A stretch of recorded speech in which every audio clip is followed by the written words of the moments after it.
जय हिंद क्लास। मेरा नाम पुरुषोत्तम कुमार है और आज हम घटना चक्र जो सामान्य अध्ययन है पूर्वालोकन भारतीय इतिहास का, उसका हम लोग टॉपिक पढ़ रहे थे।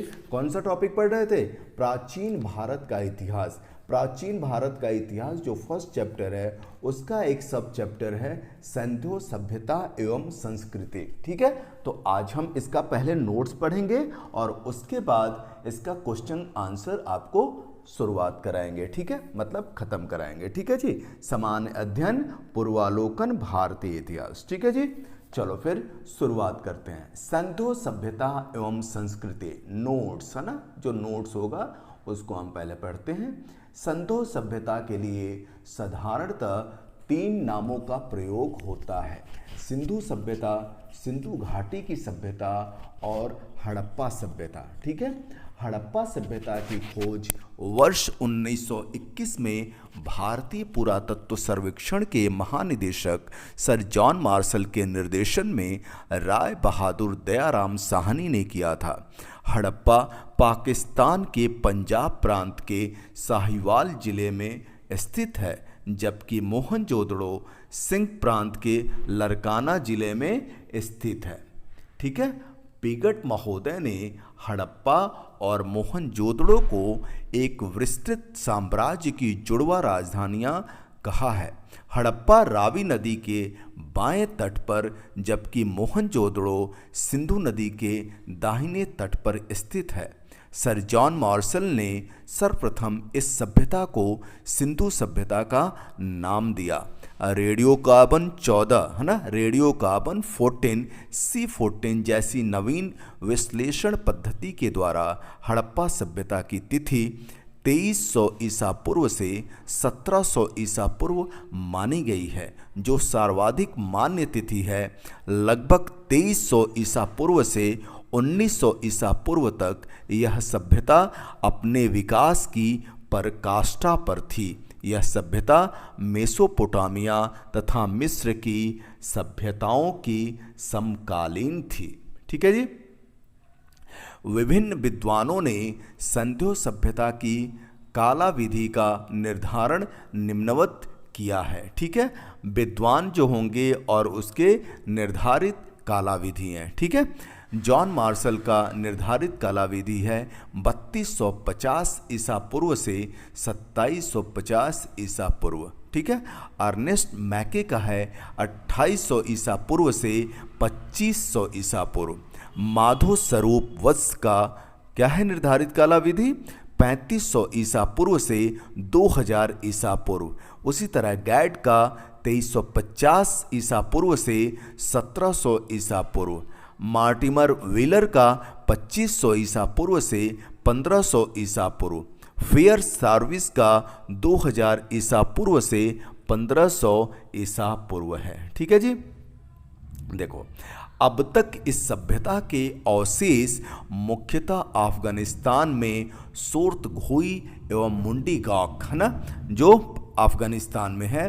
पाकिस्तान में पंजाब, सिंध, बलूचिस्तान और भारत में पंजाब, गुजरात, राजस्थान, हरियाणा, पश्चिमी उत्तर प्रदेश, जम्मू एवं कश्मीर, पश्चिमी महाराष्ट्र में पाए जा चुके हैं।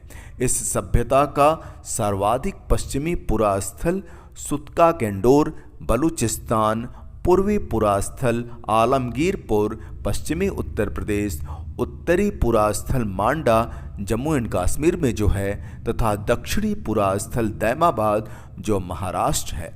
इसका आकार त्रिभुजाकार है तथा वर्तमान में लगभग 13 लाख वर्ग किलोमीटर क्षेत्रफल में विस्तृत है।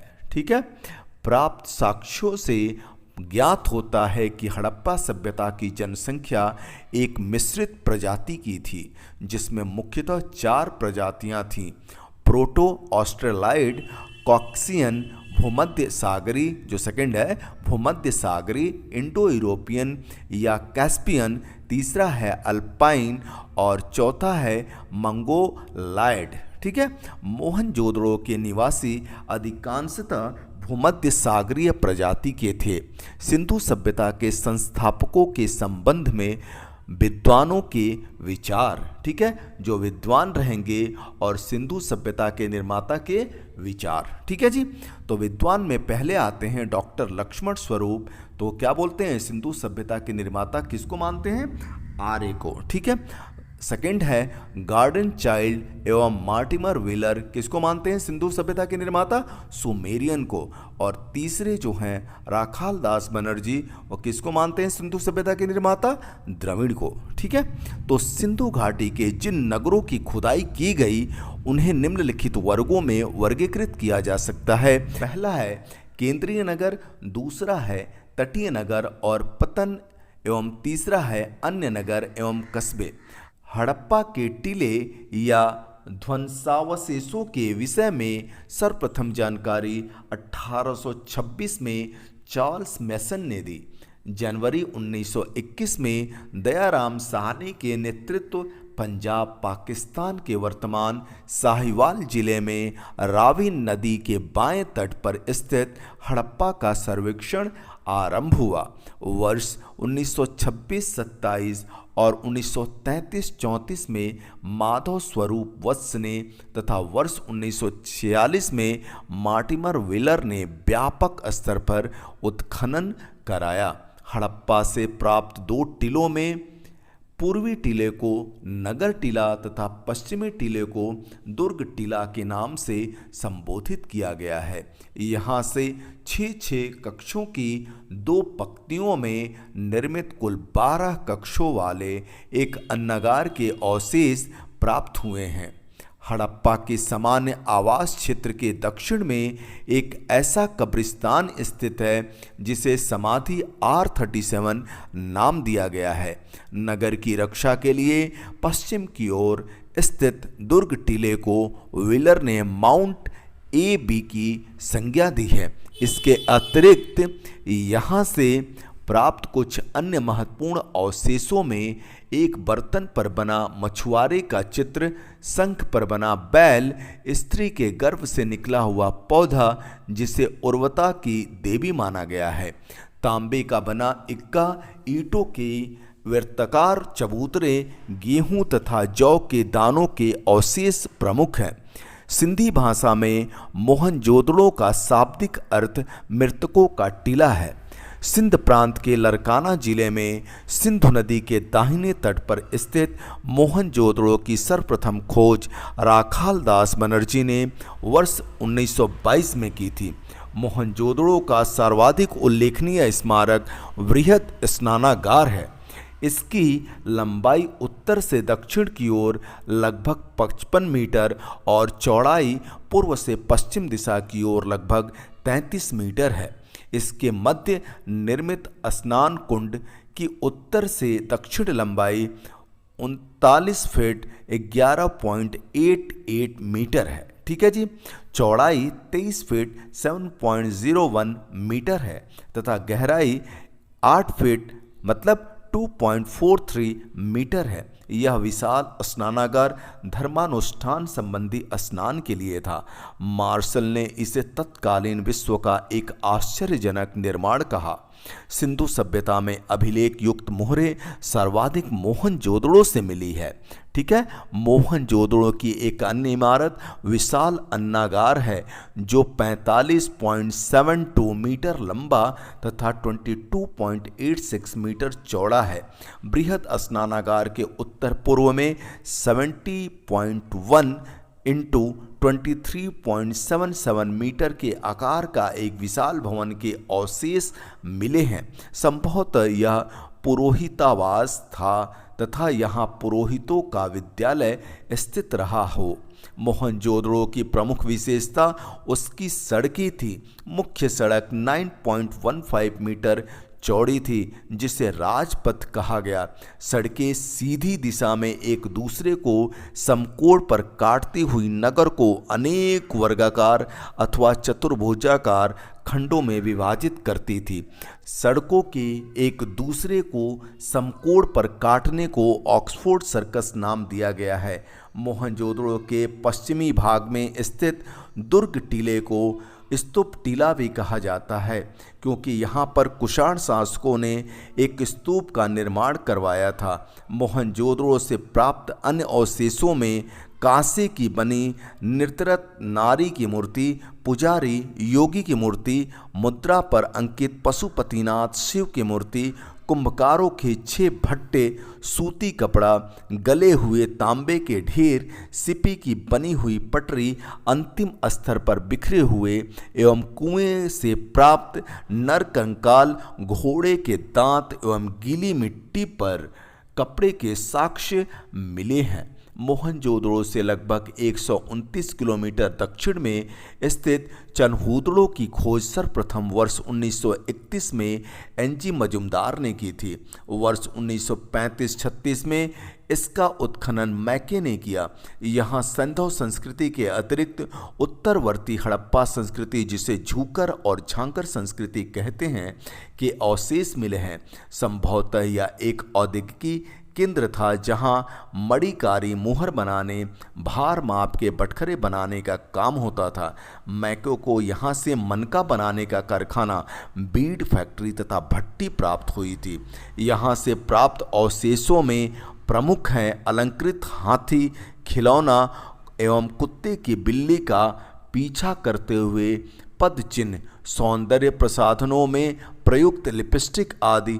चनहूदड़ो एकमात्र पुरा स्थल है जहां से वक्राकार ईंटें मिली हैं। यहाँ किसी दुर्ग का अवशेष नहीं मिला है। गुजरात में अहमदाबाद जिले में भोगवा नदी के तट पर स्थित लोथल की खोज सर्वप्रथम डॉक्टर SR राव ने की थी। खंबात की खाड़ी के तट पर स्थित यह स्थल पश्चिमी एशिया से व्यापार के लिए एक प्रमुख बंदरगाह था। नगर योजना तथा अन्य भौतिक वस्तुओं के आधार पर लोथल एक लघु हड़प्पा या लघु मोहनजोदड़ो नगर प्रतीत होता है। यहाँ से फारस की मुद्रा, सील और पक्के रंग में रंगे हुए पात्र प्राप्त हुए हैं। लोथल में गढ़ी तथा नगर दोनों एक रक्षा प्राचीर से घिरे हैं। लोथल की सबसे बड़ी विशेषता जहाज़ों की गोदी डॉकयार्ड है। यहाँ से प्राप्त अन्य महत्वपूर्ण अवशेष हैं धान, चावल, बाजरे का साक्ष्य, फारस की मुहर, घोड़े की लघु मृण मूर्ति, 3 दिशौ समाधियाँ आदि।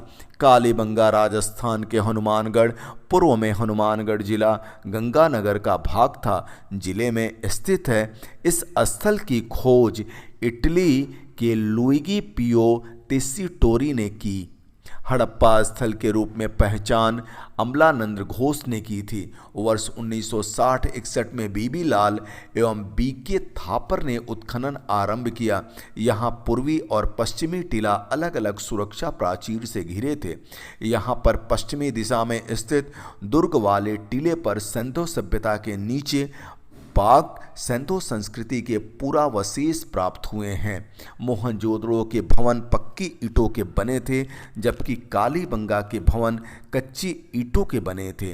पक्की ईंटों का प्रयोग केवल नालियाँ, कुओं और स्नानागार बनाने में ही किया गया है। यहाँ से जुते हुए खेत के साक्ष्य मिले हैं, जिसकी जुताई आड़ी तिरछी की गई है।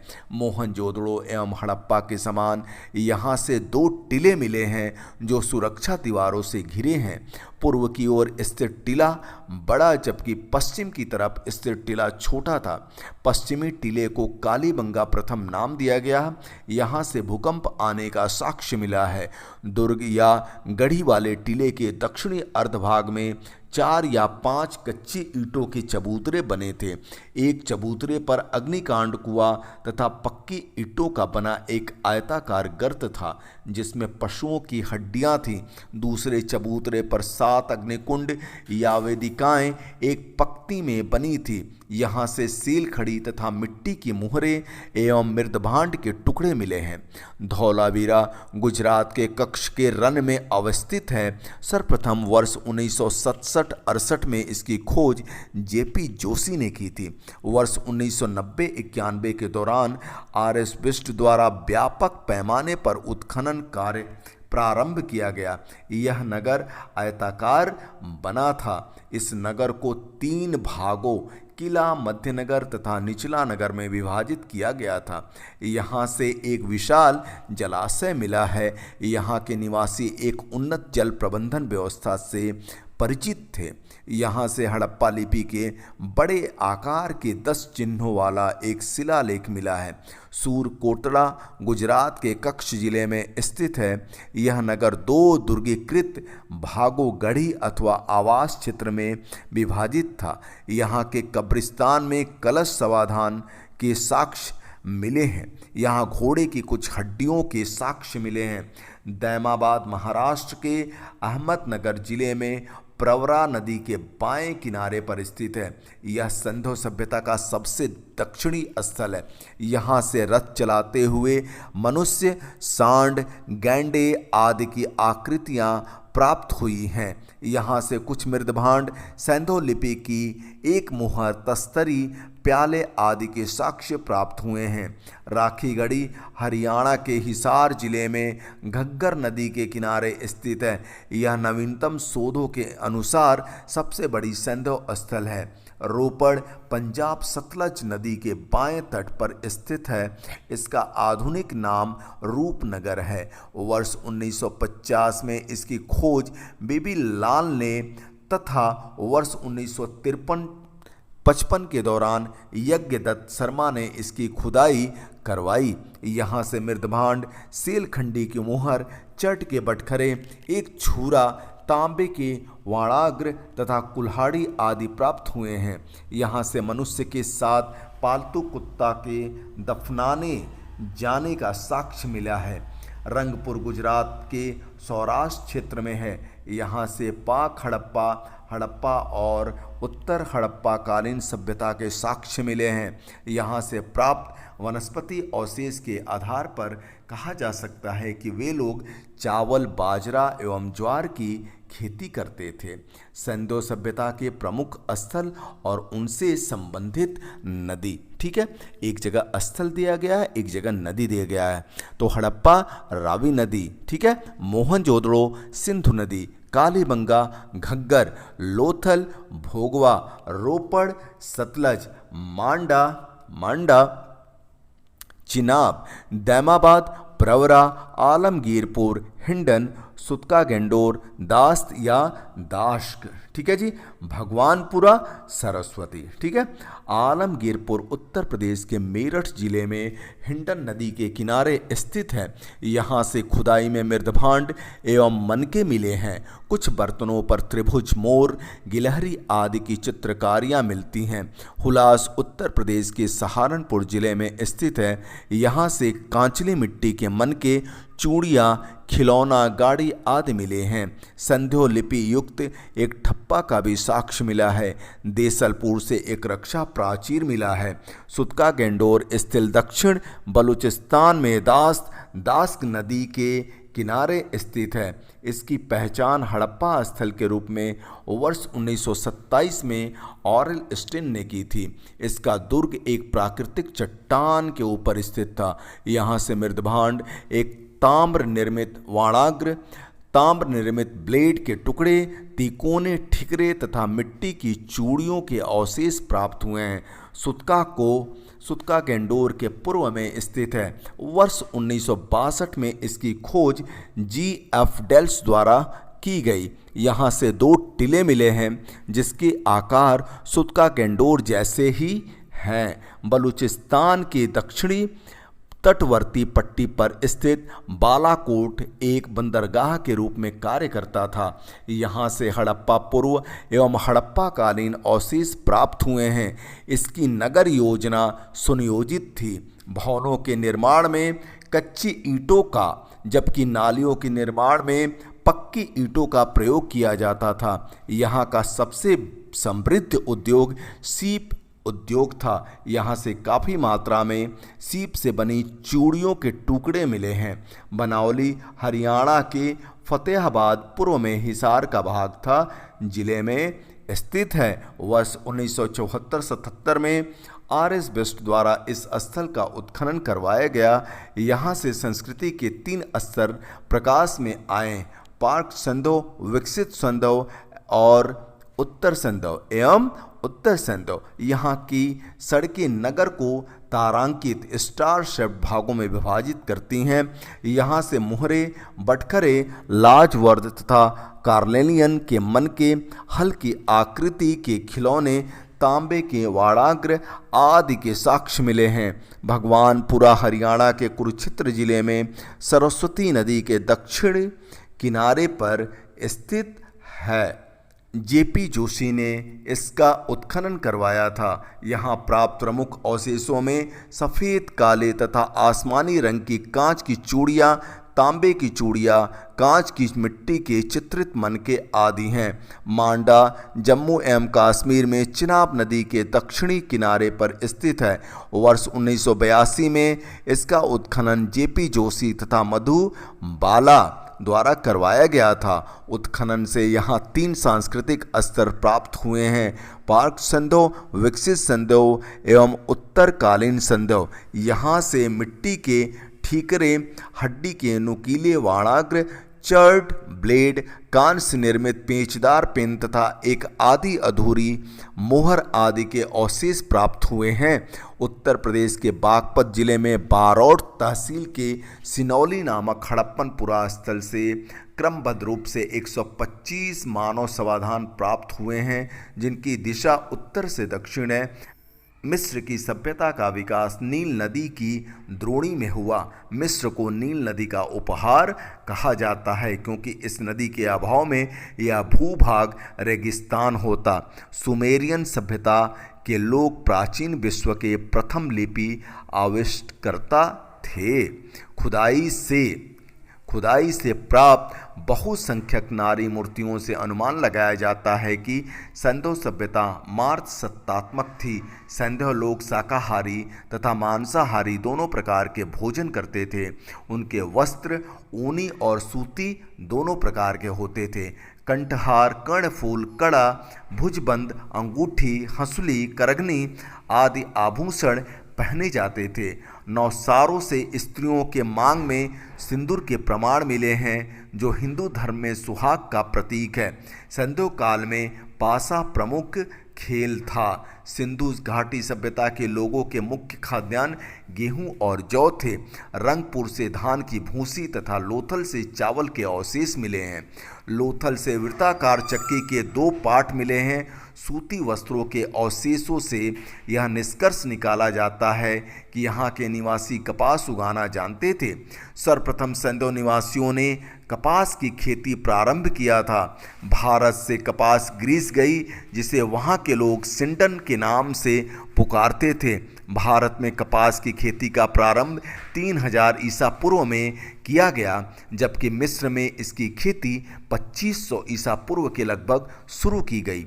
हड़प्पा, मोहनजोदड़ो, कालीबंगा, सुरकोटड़ा के स्थलों से कुबरदार ऊंट के जीवाश्म मिले हैं। सुरकोटड़ा, लोथल, कालीबंगा से घोड़े की मेड़ मूर्तियाँ, हड्डियाँ, जबड़े आदि के अवशेष प्राप्त हुए हैं।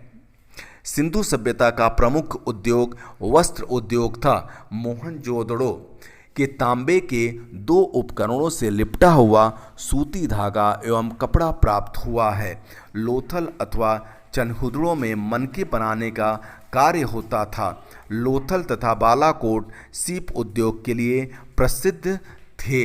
प्रमुख धातु एवं प्राप्ति स्थल: कच्चा माल प्राप्ति स्थल तांबा कच्चा माल है और प्राप्ति स्थल है। तांबा कहाँ से प्राप्त हुआ है?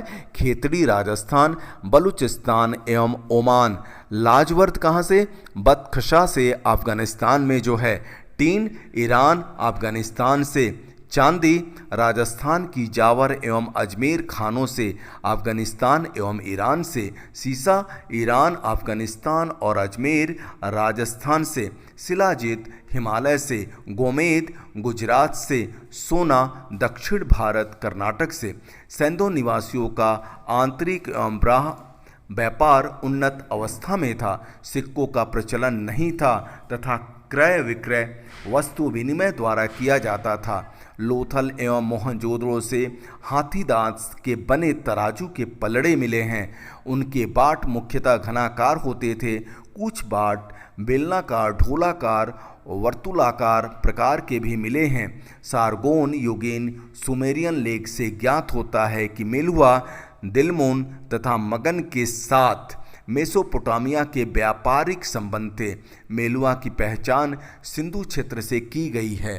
दिलमुन की पहचान फारस की खाड़ी के बहरीन से की गई है। सुमेरियन अभिलेखों में दिलमुन को साफ सुथरे नगरों का स्थान या सूर्योदय का क्षेत्र और हाथियों का देश कहा गया है। मिस्र के साथ व्यापारिक संबंध का पता लोथल से प्राप्त मम्मी की एक आकृति से चलता है।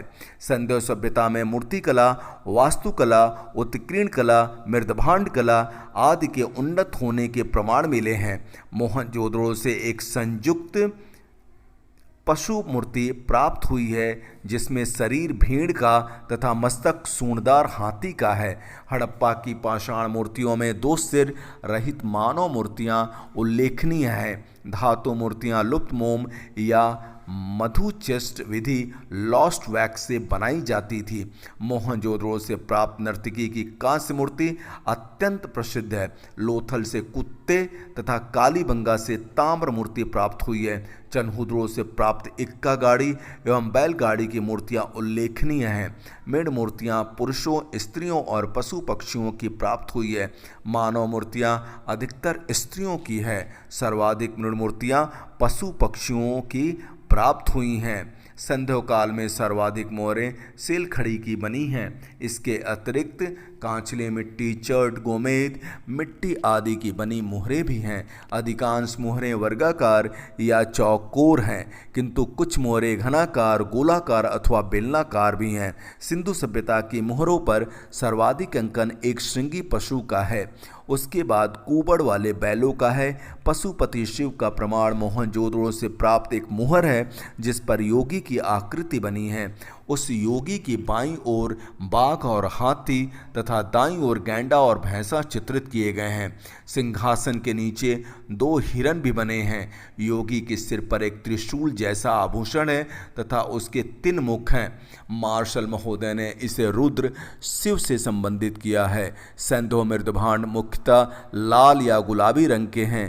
कुछ मृदभांडों को लाल रंग से रंगकर काली रेखाओं से चित्र बनाए गए हैं। कुछ बर्तनों पर मोर, हिरण, कछुआ, मछली, गाय, बकरा, पीपल, नीम, खजूर, केला आदि का अंकन है। सिंधु मृदभांडों में मर्तबान, कटोरे, तस्तरियाँ एवं थालियाँ प्रमुख हैं। स्त्री पुरुष दोनों आभूषण पहनते थे। सोना चांदी के अतिरिक्त हाथी दांत, शंख आदि के भी आभूषण तैयार किए जाते थे। सिंधु सभ्यता में मातृ देवी की पूजा प्रमुख थी। हड़प्पा से प्राप्त एक स्त्री की मूर्ति में उसके गर्भ से निकलता एक पौधा दिखाया गया है। संभवतः यह देवी धरती की मूर्ति थी जिसे लोग उर्वरता की देवी समझते थे तथा इसकी पूजा उसी तरह करते थे जिस प्रकार मिस्र के लोग नील नदी की देवी आइसिस की मातृ देवी एवं शिव की पूजा के अतिरिक्त सिंधु निवासी पशुओं, पक्षियों, वृक्षों आदि की उपासना करते थे। लोथल, कालीबंगा एवं बनावली के पुरा स्थल से अग्निकुंड अथवा यज्ञ वेदियों के साक्ष्य मिलते हैं। उत्तर दक्षिण दिशा में शव दफनाने का प्रथा प्रचलित थी, किंतु इसके अपवाद भी मिलते हैं। कालीबंगा में शव दक्षिण उत्तर, रोपण में पश्चिम पूर्व तथा लोथल में पूर्व पश्चिम दिशा में प्राप्त हुए हैं। आंशिक समाधिकरण के उदाहरण बहावलपुर से मिले हैं। सिंधु सभ्यता के विनाश के कारणों पर विभिन्न इतिहासकारों एवं विद्वानों का मत है। ठीक है, विनाश का कारण और इतिहासकार ऑब्लिक विद्वान। ठीक है जी। बाढ़, कौन कौन इतिहासकार जिसको बाढ़ का विनाश का कारण मानते थे? मार्शल मैके, S.R. राव। ठीक है। आर्यों का आक्रमण, Gordon Childe, Mortimer Wheeler, Stuart Piggott. जलवायु परिवर्तन, ऑरेल स्टेन, अमलानंद घोष। भूतात्विक परिवर्तन, M.R. Sahni, H.T. Lambrick, G.F. Dales. ठीक है जी। महामारी, K.U.R. कनेडी और पर्यावरण परिवर्तन, M. दिमित्रियेव। ठीक है जी। चलो फिर अब क्या करते हैं, अब हमने नोट्स पूरा आपको बता दिया। अब इसके बाद क्या करना है, इसके बाद आपको क्वेश्चन आंसर करना है। ठीक है जी, चलो शुरुआत करते हैं। पहला क्वेश्चन, ठीक, पहला क्वेश्चन क्या है? मानव समाज विलक्षण है क्योंकि वह मुख्यतः आश्रित होता है। किस पर आश्रित होता है? तो संस्कृति पर। ऑप्शन ए रहेगा संस्कृति पर, ऑप्शन बी रहेगा अर्थव्यवस्था पर, ऑप्शन सी रहेगा धर्म पर, ऑप्शन डी रहेगा विज्ञान पर। ठीक है, तो अब इसको आपको आंसर बताना है। मानव समाज विलक्षण है क्योंकि वह मुख्यतः आश्रित होता है किस पे? अर्थव्यवस्था पर। किस पे? अर्थव्यवस्था पर।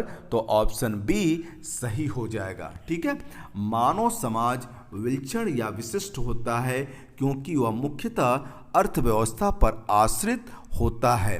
अर्थव्यवस्था में जैसे जैसे परिवर्तन होता जाता है वैसे वैसे समाज परिवर्तित होता जाता है। जैसे खाद्य संग्राहक, कृषि उत्पादन, उद्योग आदि। अर्थव्यवस्था में जैसे जैसे परिवर्तन होता गया सामाजिक व्यवस्था उसी अनुरूप में बदलती गई। संस्कृति, धर्म, विज्ञान आदि अर्थव्यवस्था में उत्पादन के साधनों में परिवर्तन के अनुसार ही परिवर्तित होते रहते हैं। ठीक है जी।